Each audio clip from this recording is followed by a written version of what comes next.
জি, আমাকে কেউ ডাকছিলেন? হ্যাঁ, আমি তো ডাকছি আপনারে। স্যার, এটা আপনি মুখ না পুটকি, জবানে কোনো ঠিক ঠিকানা নাই।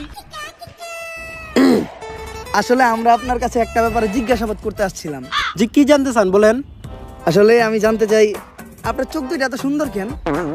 স্যার, কি কইতাছেন আপনি? এটা আমরা এই জায়গায় একটা মার্ডার কেসে তদন্ত করতে আইছি।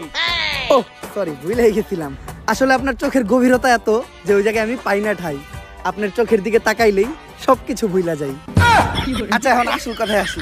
রিসেন্টলি এমপির ছেলে মার্ডার হইছে, তো ওর সাথে আপনার কি সম্পর্ক ছিল? ও তো আমার বয়ফ্রেন্ড ছিল। বয়ফ্রেন্ড? এই, ওই খুন করতে, ওই হারকিউলিস ধর হবে। স্যার, ও তো আমার বয়ফ্রেন্ড ছিল, এখন তো নাই, এখন তো আমি সিঙ্গেল। সিঙ্গেল? আমি জানতাম তোমার মতো একটা মায়াবী মেয়ে কখনো খুনের সাথে জড়িত থাকতে পারে না। তুই হুদাহুদি ওরা সন্দেহ করছিস। আচ্ছা, তোমার আর